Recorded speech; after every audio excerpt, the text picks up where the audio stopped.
Okay, now the story in Centurion is actually pretty simple, but I actually really liked the story. I have to admit, I wasn't expecting it to be great, but I actually kind of liked it.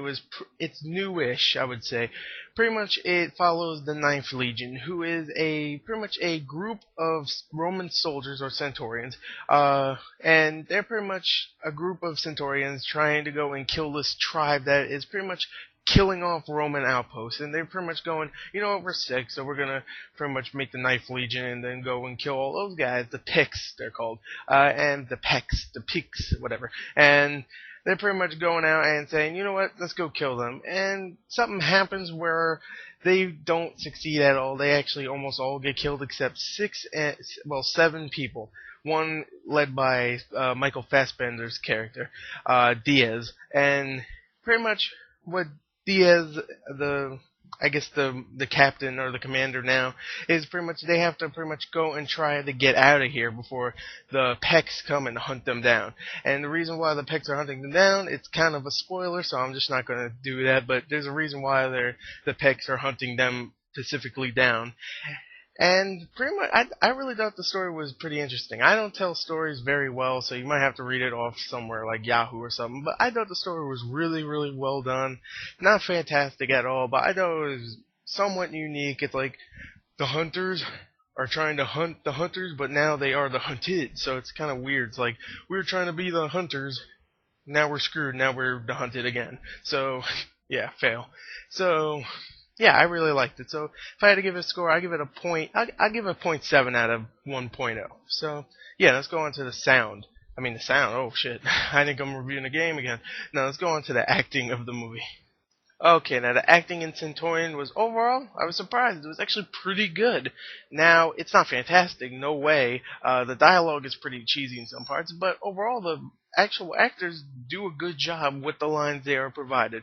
Now, don't expect this to be a big period piece kind of, it's going to be, oh my god, so, immerse you into the world. Don't expect that, and don't expect the actors to immerse you in this world, because they don't. But they do a good job. The main guy, Michael Fassbender, you've seen him before. He was in Jonah Hex, he was in Inglourious Bastards, probably other movies I can't remember. But he's actually really, really good as the main lead, and I could definitely see his career going, further, just being a bigger and better badass than he was in this film. Like, he was a pretty badass in this film, but, I think he could be more badass later on. So overall, I thought he was really good. Dominique West, who you've probably seen in other movies like Punisher, Warzone, and he was also in 300. He's pretty good. He's not in it that much, even though he's the co-star. But overall, I thought he was actually pretty decent also. Who else? Ooh, there's Olga Kurylenko, who you've seen in Quantum of Solace and the James Bond film, and Max Payne and Hitman. She's a hot girl from there, and she's pretty good as she's beautiful, she's the kind of girl like, damn, she's hot, but then you see what she does. She cuts heads off and throws freaking spears at people's mouths, and you're like, damn, okay, I don't even want her to look at me, because she's pretty deadly, and she's actually pretty good. She doesn't talk once in the film, which is good, because I don't want to hear her. No, I'm just kidding. That's what all women should be like. She should be pretty and not talk. Okay, that's fucked up. Anyway, the acting overall, I thought was pretty good. Point 8 out of 1.0. So overall, good acting. Let's go on to the action of the film. Okay, now the action in Centurion overall, I have to admit, it's a pretty badass action film. Now, I wasn't expecting much. Now, I do like Neil Marshall, the director of this film. He made some really good movies, like Dog Soldiers. He made The Descent, was really good. Not fantastic like everybody else says, but I really liked it. Puts you in the mood. And I kind of like Doomsday, but I'm not the biggest fan of him. All those movies I would give a little bit lower than an 8. This is probably my favorite film of his, mostly because it's a badass action film with a bunch of pretty good actors and a lot of blood. I mean, lots of blood. The action is well choreographed, well shot. Unlike something like The Expendables, where I understood what was going on, but some people were like, what the hell's going on? In this film, you shouldn't have that problem at all, because it's shot well. You can definitely tell what's going on. I mean, people getting cut in half, you can tell. I mean, people getting their freaking heads cut off, you can tell. People getting half their head cut off, you can tell. I mean, you know what's going on, who's getting killed, and why they're getting killed, pretty much. And I have to admit, overall the action is really, really good in this film. I'm surprised. It's really fun. Not as much as something like The Expendables, but it wasn't really advertised like that, so I'll give it to that.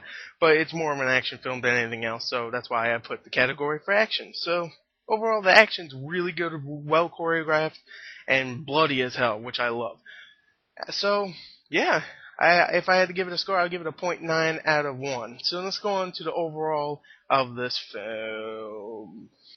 Okay, before I talk about the overall of this film, let me tell you how much this movie entertained me, because I forgot to talk about this category. I need another category so I can give it a 4 out of 4 rating, okay? Well, I'm not going to give it a 4 out of 4 rating, but a 0 to 4 rating. I need one more category, and entertainment is the last one.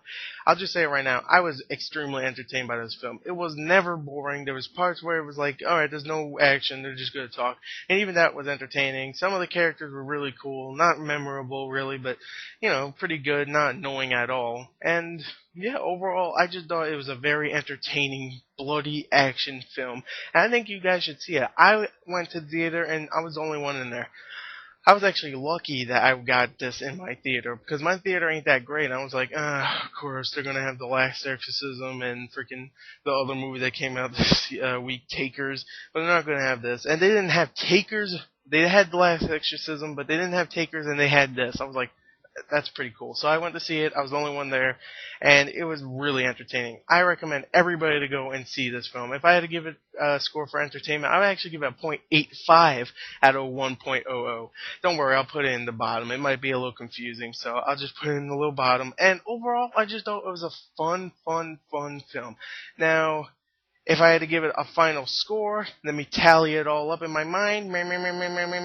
Ding! A 3.25 out of 4. So there you go. There's my review of Centurion. Hopefully you go and check this film out, because it's actually pretty good. Don't expect it to be a fantastic film. Just expect it to be a fun, bloody romp. So there you go. There's my review. Yeah. There you go. And 3.25 out of 4. And goodbye.